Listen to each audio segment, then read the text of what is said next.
Amén y amén. Bueno, amados hermanos, bien, vamos a estudiar la palabra. Voy a invitar a que ahora su Biblia en Lucas 16:1. Vamos a leer la palabra en Lucas 16:1 y vamos a leer hasta el versículo 8. ¿Les parece? Lucas 16, del versículo 1 al versículo 8. ¿Qué dice la palabra de Dios? Dice así: dijo también a sus discípulos: había un hombre rico que tenía un mayordomo, y éste fue acusado ante él como disipador de sus bienes. Entonces le llamó y le dijo: ¿qué es esto que oigo acerca de ti? Da cuenta de tu mayordomía, porque ya no podrás más ser mayordomo. Entonces el mayordomo dijo para sí: ¿qué haré? Porque mi amo me quita la mayordomía. Cavar no puedo, mendigar me da vergüenza. Ya sé lo que haré para que cuando se me quite la mayordomía, me reciban en sus casas. Y llamando a cada uno de los deudores de su amo, dijo al primero: ¿cuánto debes a mi amo? Él dijo: 100 barriles de aceite. Y le dijo: toma tu cuenta, siéntate pronto y escribe 50. Después dijo a otro: ¿y tú cuánto debes? Él dijo: 100 medidas de trigo. Él le dijo: toma tu cuenta y escribe 80. Y alabó el amo al mayordomo malo. ¿Sí? ¿Mayordomo qué? Malo, por haber hecho sagazmente, porque los hijos de este siglo son más sagaces en el trato con sus semejantes que los hijos de luz. Y tremendo, ¿no? Tremendo. Bueno, hoy quiero hablar acerca de este tema de apasionado por el cielo. Apasionado por el cielo. O sea, así le puse: apasionados por el cielo. Y alguien me diría: pero ¿qué tiene que ver ser apasionado con el cielo con esta historia de este mayordomo deshonesto? Pues quiero ilustrar un poco acerca de este tema. En este momento, cuando se escribe este texto bíblico, o cuando se describe la historia que está en ella, pues realmente Jesús está en su último año de ministerio terrenal. Jesús estuvo 3 años en esta tierra, 3 años. A los 30 años él asumió su ministerio y a los 33 murió. O sea que estamos hablando que es de los últimos días que está aquí en la tierra. O sea que con la mirada puesta en Jerusalén, Jesús, pensando en los eventos que indican la consumación de su ministerio terrenal, pues Jesús en este momento intensifica su entrenamiento, pero a los discípulos. O sea, el público al cual Cristo se está dirigiendo en este momento no es el público general, son sus discípulos, porque Él está en su último momento en esta tierra. Entonces Él está entrenando a sus discípulos, y entre el entrenamiento Él toma acá un tema que se llama la mayordomía. ¿Está conmigo? ¿Cuál es el tema que Él va a enseñarle a sus discípulos? La mayordomía. Entonces la mayordomía es el tema central, y pues a los discípulos, digamos, pronto, en muy pocos días, se les confiaría el precioso mensaje del Evangelio. Entonces fíjense que para darles una enseñanza práctica acerca de lo que tienen que hacer y cómo deben tratar ese tema, pues Jesús bosqueja los deberes de un siervo, ¿cierto? Ilustra su enseñanza valiéndose de la vida, por ejemplo, de 10 leprosos, porque usted lo ve allá en la Biblia, en el Lucas capítulo 18, habla de 10 leprosos que fueron sanados, pero uno finalmente volvió a dar gracias a Dios. Y algo que el Señor le ilustra acá es que un buen siervo del Señor es agradecido, es agradecido. Número 2, vamos a mirar que enfatiza, mi amado hermano, la importancia de una oración persistente. Esto va dirigido solamente a los discípulos, no va dirigido a todo el mundo, va hasta los discípulos. Entonces, por ejemplo, lo ilustra con Lucas 18, versículo 1 al 8, donde habla acerca de la mujer, esa mujer viuda, ¿cierto? Una mujer viuda que es agraviada, ¿cierto? Pero que en su oración es persistente, es humilde, ¿cierto? Entonces él empieza a ilustrar su enseñanza ahí, y luego finaliza con una historia con un publicano arrepentido, ¿cierto? En el mismo capítulo 18. Entonces ahora estamos acá en este pasaje de Lucas 16, y todo es una serie de enseñanzas entrenando a sus discípulos. Pero la idea de todo esto, mi amado hermano, es que la historia de este mayordomo nos ilustra acerca de cómo es que nosotros debemos tratar las cosas que Él nos ha confiado.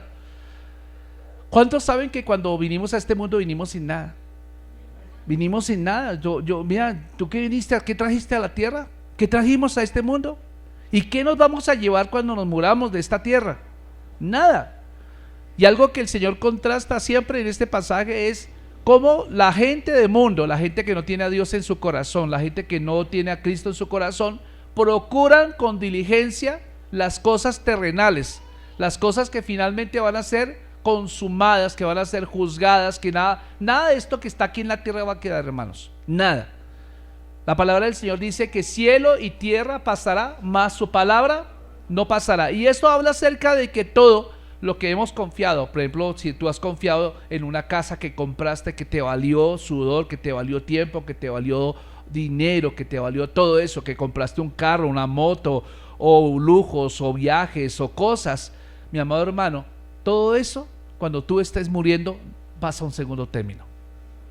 Dios no nos va a decir, oye, te felicito por todos los logros económicos que tuviste en la tierra, en vida. Él no te va a preguntar eso, Él te va a preguntar, ¿qué hiciste tú con lo que Él te dio a ti? ¿Qué hiciste tú? Y entonces por eso empieza el versículo 16, el capítulo 16 diciendo, y también dijo a sus discípulos, Ahora, esto parece una ocasión distinta al capítulo anterior. Tú miras el capítulo anterior, capítulo 15, allí el público no eran los discípulos solamente, sino era el público general. Entonces no eran las multitudes en este momento, Él está enfocándose en este momento en sus discípulos. Y entonces, desde luego, mientras Él enseña a sus discípulos, hay uno que otro colado. Ese uno que otro colado son algunos fariseos que estaban escuchando a Jesús atentamente su enseñanza. Ahora miren ustedes que Él empieza una ilustración. Él dice, había un hombre rico que tenía un mayordomo. Había un hombre ¿qué? Rico. Entonces vamos a hablar de mayordomía, muchachos. Presten atención acá, Jesús habla. Quiero contarles una historia. Había un hombre muy rico que tenía un mayordomo. ¿Qué es un mayordomo? Un mayordomo es aquel que responde por todo, pero que es dueño de nada. Un mayordomo es aquel que se le ha conferido confianza para administrar recursos que no son de él, pero que finalmente al final de su gestión tendrá que entregar cuentas. ¿Cuántos saben que todos los que estamos acá algún día tendremos que entregar cuentas? Vamos a entregar cuentas de lo que tú hiciste con tus recursos, que lo que tú hiciste como con tu rol de papá, de mamá, con tu rol de hijo, de hija, con tu rol, con lo que Dios te ha dado. Dios nos va a pedir cuentas. Y entonces parece una ocasión, mi amado hermano, y dice que el mayordomo era un administrador, estaba a cargo del dinero o propiedad de su amo. Y en esta historia que Jesús nos cuenta, el jefe de mayordomo, ¿cierto? El jefe, o sea, el amo de él, es un hombre rico.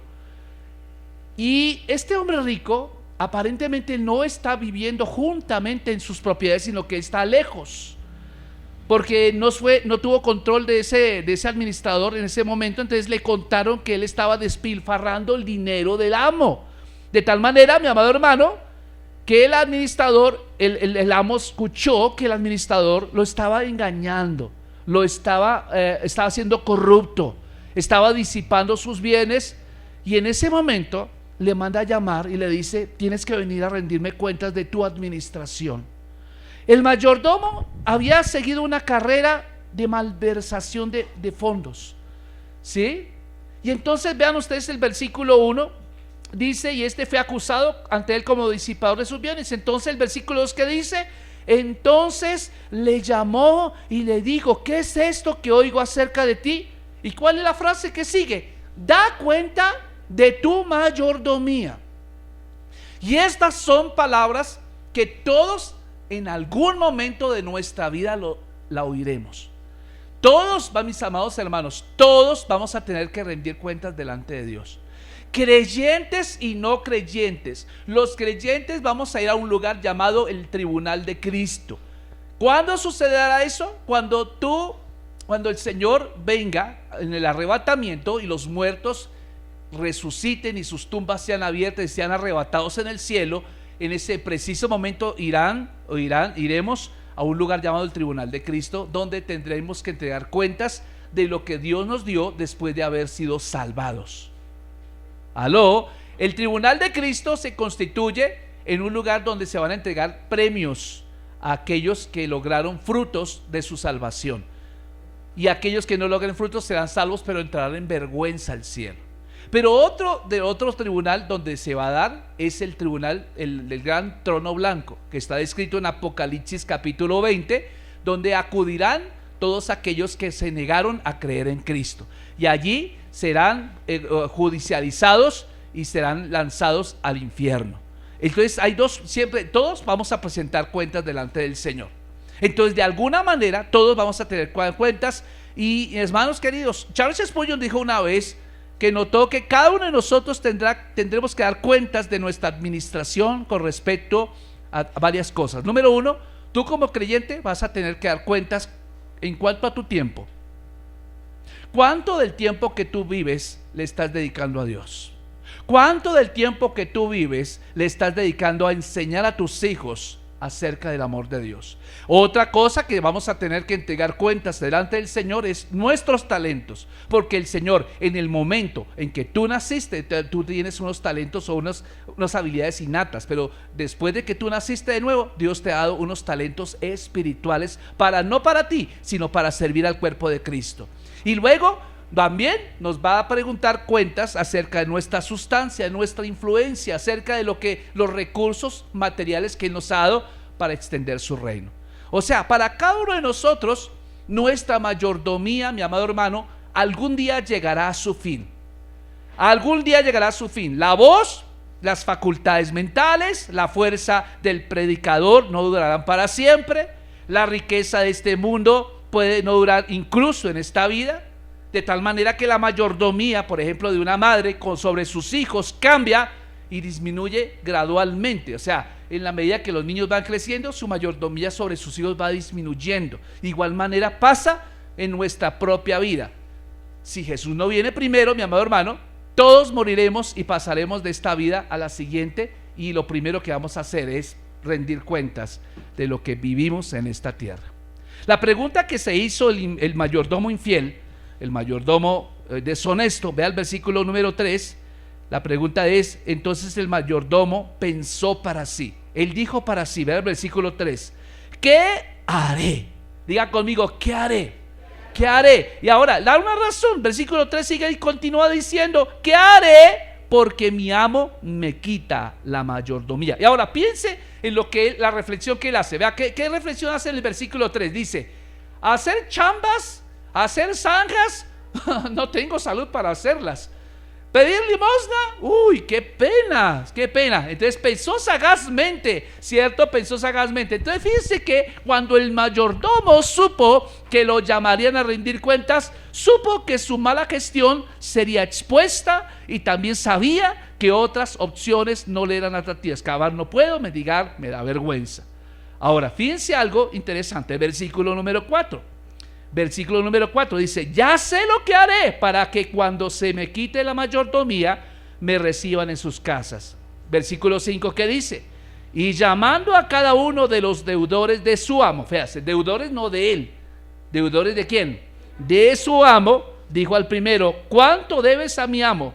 Él dijo 100 barriles de aceite, y dijo, toma tu cuenta y siéntate pronto y escribe 50.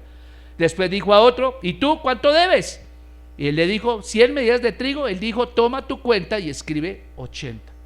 O sea, fíjense que él llamó a los deudores de su amo. No eran deudores de él, él era administrador. Recuerde usted, ¿los recursos de quién son? ¿De él o del amo? Del amo. Entonces el mayordomo se hizo amigo de los deudores de su amo y empezó a liquidar sus cuentas por menos de lo que realmente debían. Por lo tanto, mi amado hermano, el mayordomo, sabiendo que sería llamado a rendir cuentas y que ya no había opción de ser echado, y probablemente, entonces él está pensando en su futuro, él está pensando en su próxima posición, ¿cierto? Su posición actual va a cambiar, de manera que se está preparando para su nueva etapa en la vida. ¿Para qué se está preparando? Claro, él reflexiona, dice, uy, no, qué vergüenza, yo no quiero hacer esto, pero es un tipo sagaz. Ahora, note usted que el versículo 8 dice, y alabó el amo al mayordomo malo, ¿cierto? Por haber hecho sagazmente, porque los hijos de este mundo, de la palabra siglo, significa la gente que no tiene a Cristo en su corazón, son más sagaces en el trato con sus semejantes que los hijos de luz. Los hijos de luz son los cristianos. Y yo os digo, ganad amigos por medio de las riquezas injustas, para que cuando os falten os reciban las moradas eternas. Ahora, note que en cuanto el amo empieza a halagarlo a él por la sagacidad, no por lo deshonesto ni lo inmoral. Él lo halaga es por lo sagaz. ¿En cuanto a qué? Voy a hablar de eso un poquito. Porque dice, y alabó el amo al mayordomo malo por haber hecho sagazmente. Y aunque, vuelvo a decir, el amo, Dios, Jesús, no está aprobando su conducta. El amo sí aprobó fue la inteligencia del mayordomo. Jesús agrega a lo siguiente, la idea de que los hombres de negocios de la época, por ejemplo los hijos de este siglo, eran más sabios, eran más audaces y eran más directos en el manejo de lo que tenían, es decir, sus recursos, que el pueblo de Dios al manejar lo que ellos tenían. O sea, son más sagaces la gente mundana, perdónenme la expresión mundano, ¿cierto? Y algunos consideran esta enseñanza o esta parábola como una de las parábolas más difíciles de Jesús, porque pareciera que Jesús usó un hombre obviamente deshonesto como ejemplo para sus discípulos. Sin embargo, Dios a veces usa cosas malas, situaciones malas o personas malvadas que no son familiares, ¿cierto?, para ilustrar un punto de partida sin alabar la cosa misma. Por ejemplo, otros ejemplos de este principio es como, por ejemplo, cuando Pablo usó cosas como la guerra, ¿cierto?, como ejemplo del soldado, ¿cierto?, o la esclavitud como ejemplos de la vida cristiana, que obviamente hoy en nuestro tiempo no son aprobados, ¿cierto? Pero de cualquier manera, ponga atención a esto, el mayordomo deshonesto fue un buen ejemplo en varios puntos. Primero, ¿qué es lo que halagamos de este hombre? Pues él sabía que habría de ser llamado a dar cuentas de su vida. ¿Qué es lo que primero vamos a encontrar positivo en este hombre? Gracias. Lo primero que encontramos es que él le dio importancia. Escuche esto, ponga atención. El hombre deshonesto le dio importancia al hecho de que habría de ser llamado a rendir cuentas. ¿Se lo repito? ¿Qué fue lo primero que vemos ahí? Que este hombre tomó en serio que él habría de ser llamado a rendir cuentas de su vida. Se lo tomó en serio. Ahora, ¿qué nos enseña esto? Nosotros como cristianos también debemos tomar muy en serio la idea de que seremos llamados a rendir cuentas. Debiera ser una prioridad en nuestra vida, amados hermanos. Y esa idea podría ser un gozo si trabajamos adecuadamente, si somos fieles en el Señor, si somos leales en la iglesia, si estamos sirviendo. Realmente eso va a convertirse en un motivo de gozo si tú eres realmente fiel y leal a lo que Dios te dio en este mundo. Entonces no va a ser una ocasión de tristeza o de preocupación. En realidad se va a convertir en una ocasión de gozo. Amén, gloria a Dios. Si tú trabajas adecuadamente en los negocios de tu padre, pues vas a recibir elogios de tu padre. ¿Aló? Pero en segundo lugar, en segundo lugar, este hombre, el mal obrero, el mal mayordomo, aprovechó su posición actual, la que todavía le queda por algunas horas, para asegurar su futuro cómodo. Entonces, ¿qué vemos? Dos cosas vemos acá. Número uno, tomó en serio el hecho de que tenía que rendir cuentas. Pero en segundo lugar, aprovechó su posición actual para asegurar su futuro. Amén. O sea, la evaluación de Jesús sigue siendo verdadera. Ponga atención. Dice, los hijos de este siglo, es decir, la gente que no tiene a Cristo, en cuanto a esto, quizás son más sagaces en el trato con sus semejantes que los hijos de luz, es decir, que los cristianos. Si buscamos el reino de Dios con el mismo vigor y celo que la gente de este mundo, buscan ganancias, buscan el placer, el Señor está diciendo, pues viviríamos en un mundo completamente diferente. Dicho de otra manera, así como una persona que no tiene a Cristo se esmera, se esfuerza por alcanzar el placer, por alcanzar las riquezas de este mundo, por alcanzar la fama, la popularidad, por alcanzar todo eso, para estas cosas del mundo, ese mismo proceder o conducta debía tener los hijos de luz para buscar las cosas del reino de Dios. No sé si me estoy haciendo entender. Se podría decir que es una vergüenza que la iglesia, escuche, que la iglesia es una vergüenza de la iglesia que la Coca-Cola sea más ampliamente distribuida que el evangelio. Gracias por ese amén. Simplemente esto sucede porque los hijos de este siglo son más sagaces en el trato a sus semejantes que los hijos de luz. ¿Ve usted a los hombres de este mundo? Alguien decía, un predicador llamado McLaren decía: ve a los hombres del mundo cristiano y no dejes que se diga que los eruditos del diablo son más estudiosos y más trabajadores que los discípulos de Cristo. O sea, tú tienes y yo tengo unas tremendas capacidades. Dios nos dio capacidades. El día que tú naciste de nuevo, Dios te dio capacidades. La escritura te da capacidades, la oración te da capacidades, la fe te da capacidades que son mucho más poderosas que las que tiene la gente que no tiene a Cristo en el corazón. Pero la gente que no tiene a Cristo en el corazón muchas veces son más elocuentes, más sagaces, más pilas que nosotros. O sea, tú tienes, te voy a decir una cosa, tú tienes una tremenda bazooka y ellos tienen una pistolita de agua, y ellos están trabajando con su pistolita de agua y tú con una bazooka se te mojó la pólvora. ¿Sí o no? No sé si que es una bazooka, no es la esposa del bazuco, no. Note algo. Versículo 9, acompaña al versículo 9. ¿Qué dice la palabra del Señor?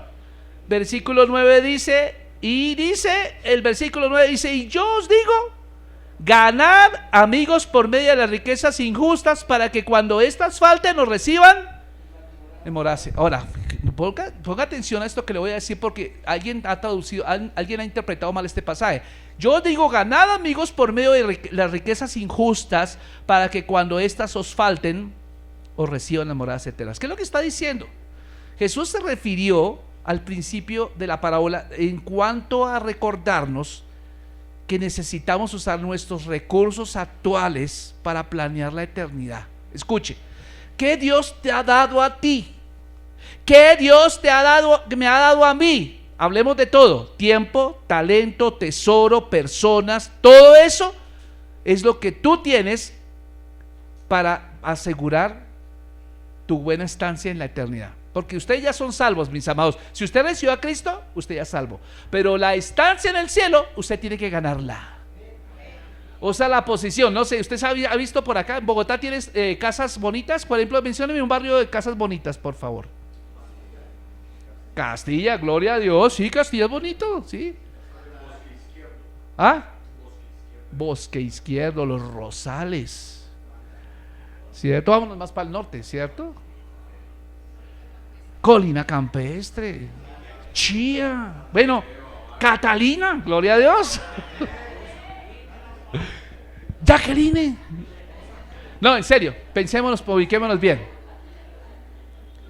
Pues usted ve que hay casas que se destacan, ¿cierto? Hay unas que tienen unos jardines, hay unas que tienen hasta 6 garajes para un solo dueño. ¡Wow! ¿Qué hace con tantos carros? Gloria a Dios, uno para cada día de la semana, uno para cada día de la semana. Sí, no.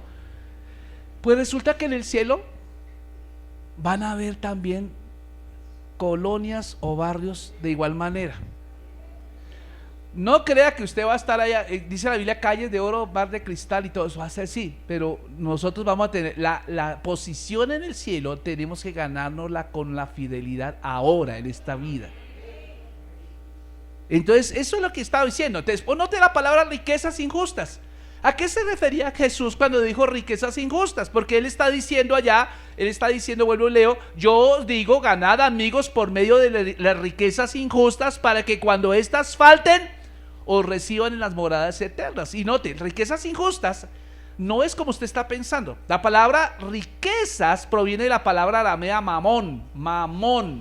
Mamón es el Dios que está, el poder que está espiritual que está detrás del dinero, ¿cierto? De las cosas materiales.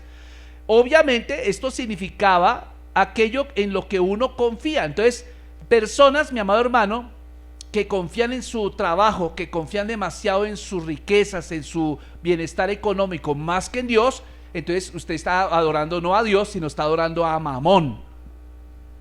¿Sí está conmigo? Ahora, Jesús llama riquezas injustas. ¿Por qué son riquezas injustas? Porque las riquezas prometen mucho, pero no logramos nada. Son injustas por eso. Son riquezas, no es que sean riquezas malavidas, sino que cuando tú estás detrás de un negocio, así como lo tuviste, lo puedes perder. Estuviste 25 años trabajando en una empresa y todo el mundo decía, eres parte del inmobiliario de nuestra empresa, y te echaron al día siguiente. O sea, muchas personas ponen su fe, ponen su fuerza, ponen su confianza en estas cosas de este mundo, y por eso en cualquier momento te defraudan. Y entonces por eso es que el Señor dice, son injustas porque no te van a retribuir como lo que tú sembraste en ellas. Son injustas porque no te van a premiar ni tu fe ni tu confianza que depositaste en ellas. ¿Entiende eso? Entonces, ¿qué hacen las riquezas injustas? Son injustas porque levantan la esperanza, levantan la confianza, pero las engañan, los engañan. Al hacer que un hombre dependa de ellas para ser feliz, pero finalmente lo que hacen es robarte la salvación de Dios y la gloria eterna. Te la roban porque tu enfoque se va de Dios, de las cosas eternas, y las pongas en cosas que son temporales. Por eso son injustas. Por eso son injustas, mis amados hermanos. Por eso cuando dice el Señor, para que cuando estas falten, os reciban las moradas eternas. Jesús está diciendo que el mundo está lleno de gente que planifica financieramente. El mundo está lleno de consejeros, y es bueno para nosotros como cristianos aprender a usar nuestro dinero sabiamente. ¿Cuántos saben que eso es verdad? Amén. ¿Cierto? Pero cuando la mayoría de los cristianos hablan acerca de los manejos económicos y se enfocan en eso, el peligro es que se olvidan de practicar el tipo más importante de inversión a largo plazo, es invertir con un ojo puesto en la eternidad. ¿Me entiende? Una morada eterna. Usted está acá y los recursos que Dios le dio, sus hijos, sus nietos, usted tendrá que entregar cuentas de lo que les enseñó, de lo que los levantó, de dejar un legado. Por ejemplo, mi responsabilidad como pastor, ¿sabe cuál es mi responsabilidad como pastor? No solamente hacer de mis hijos cristianos en el todo tal sentido de la palabra, sino hacer que mi nieta también y los nietos que han de venir, ¿cierto? Esa es mi responsabilidad. Cuando yo me muera, que no se muera el evangelio conmigo, sino que haya dejado un legado en ellos, que ellos prosigan con pasión las cosas del Señor, y que a su vez ellos también lo deleguen a sus generaciones. Porque muchas veces nosotros somos egoístas. Sí, pastor, yo creo en Dios, pero ¿y qué de tus hijos? ¿Y qué de tus nietos? ¿Y qué de tus generaciones? ¿Dónde está la posta que vas a entregarle a la siguiente generación? Entonces, por eso, mi amado hermano, la palabra está diciendo esto. Ahora, yo contaba una historia, leía una historia acerca de una encuesta que se realizó hace mucho tiempo, en el año 92. Se preguntó a las personas cuánto dinero tendrían que ganar para vivir el sueño americano. Esto sucedió en los Estados Unidos. Se encuestaron varias personas, se les dijo, y aquellos que ganaban más o menos $25,000 al año, $25,000 al año, ¿cuánto es, Humbertico? $25,000 al año son como por 4, ¿cuánto? Como 100 millones de pesos, gracias, Mauricio. 100 millones de pesos al año. Entonces, los que fueron a Estados Unidos por el sueño americano y ganaban 100 millones de pesos al año, ellos dijeron, no, nuestro sueño va a ser cuando lleguemos a ganar $54,000, o sea, más del doble. Y se le preguntó a aquellos que ganaban más de $54,000, de hecho, ellos dijeron, no, yo quisiera llegar a ganar $100,000. Seré feliz cuando llegue a ganar 100,000. Y los que te ganaban 100,000 les preguntaron, no, yo quiero ser feliz cuando gane $190,000.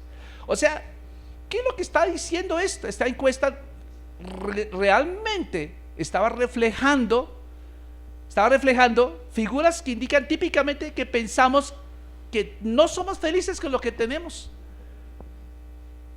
sino que siempre estamos pensando, tengo que ganar el doble, tengo que ganar el triple, tengo que ganar más, tengo que viajar a Cancún, tengo que viajar, luego ya de Cancún ya no te estás cansado de ir a Cancún, entonces vámonos para Europa, vámonos para el Polo Sur, vámonos para el Polo Norte. O sea, lo que está indicando es que las personas que piensan así nunca son felices con lo que tienen, o sea, no son agradecidas con lo que tienen. Son personas que son esclavas de Mamón.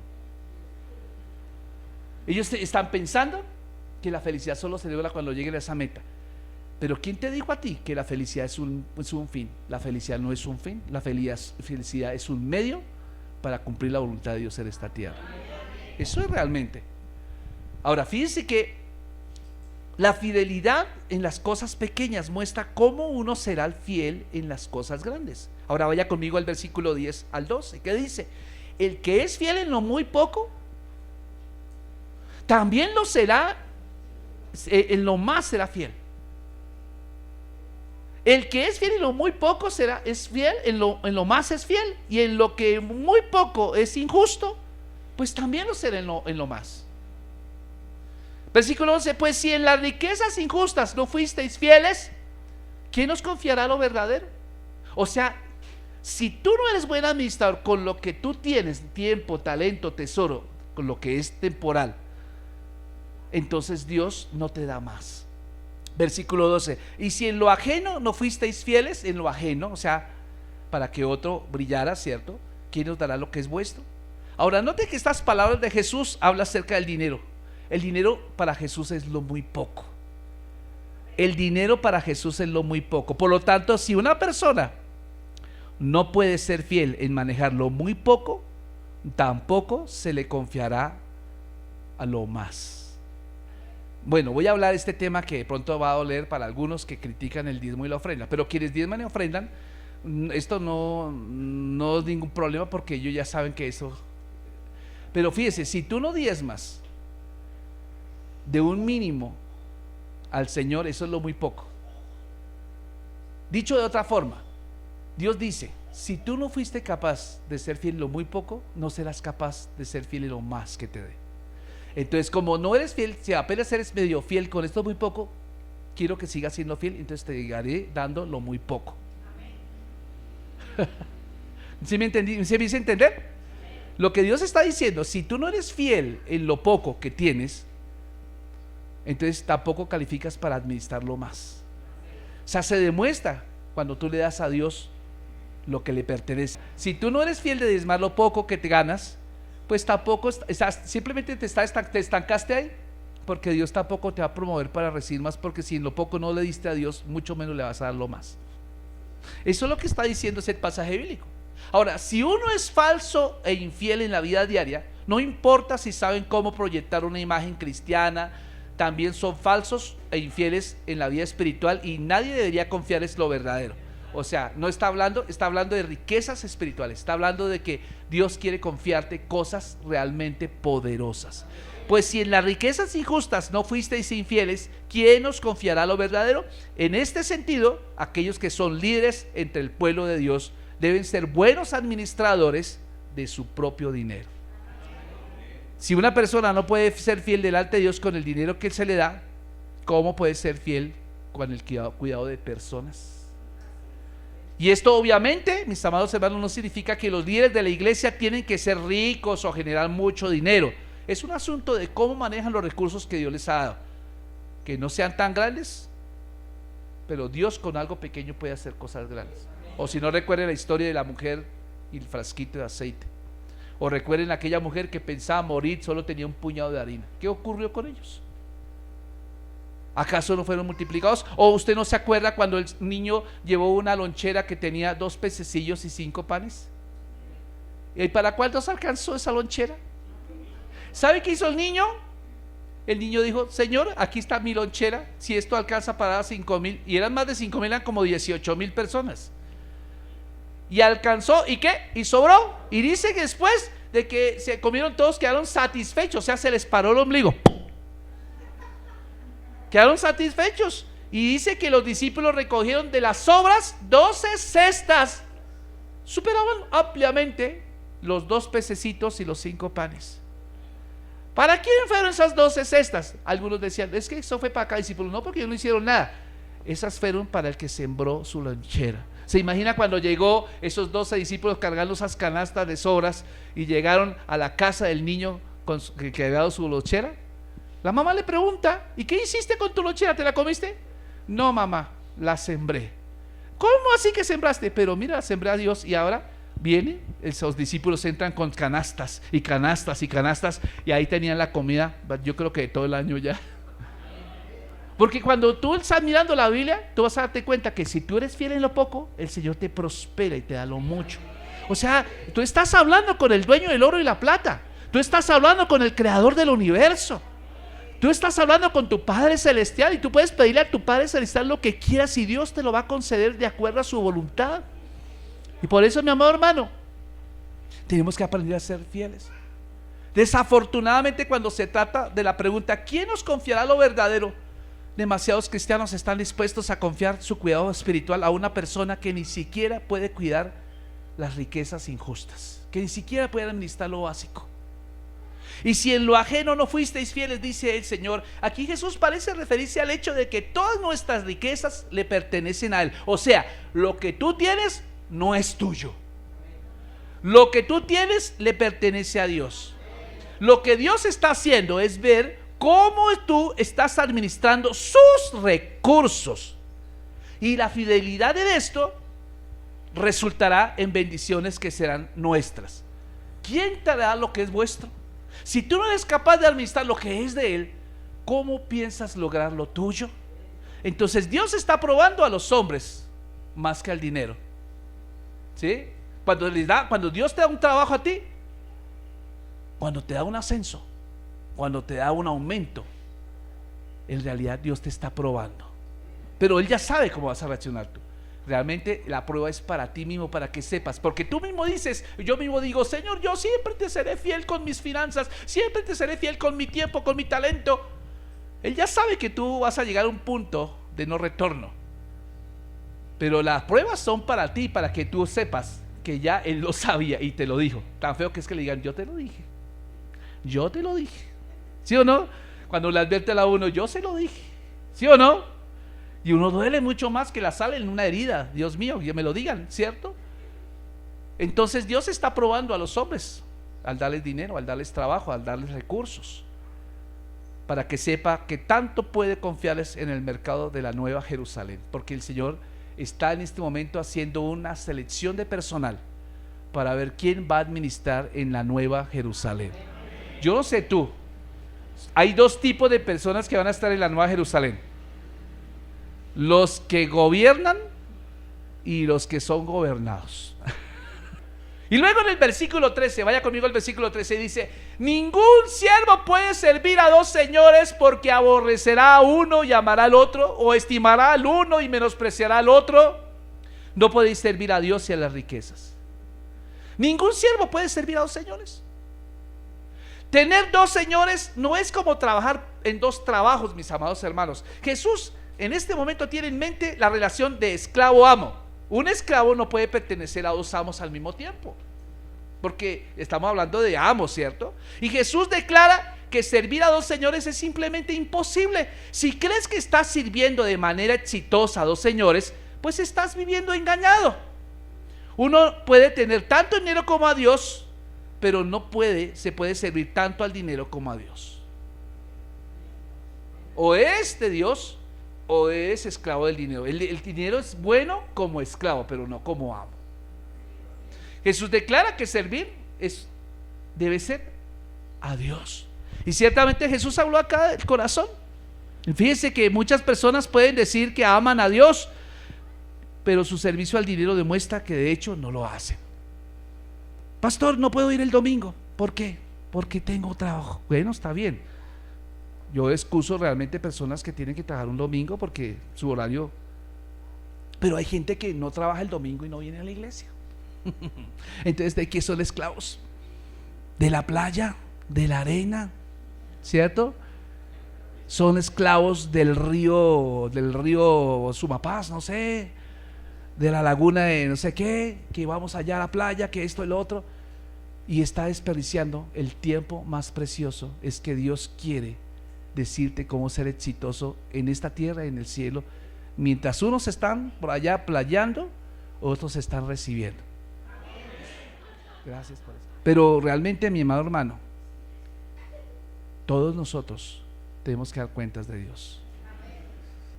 Que tú no puedes colocarle más importancia a las cosas para no ir a la iglesia. Si al contrario tienes que decirle a las cosas, yo no tengo tiempo, yo solo tengo tiempo de ir a la iglesia. ¿Cuántas veces nos reunimos en la semana, hermanos?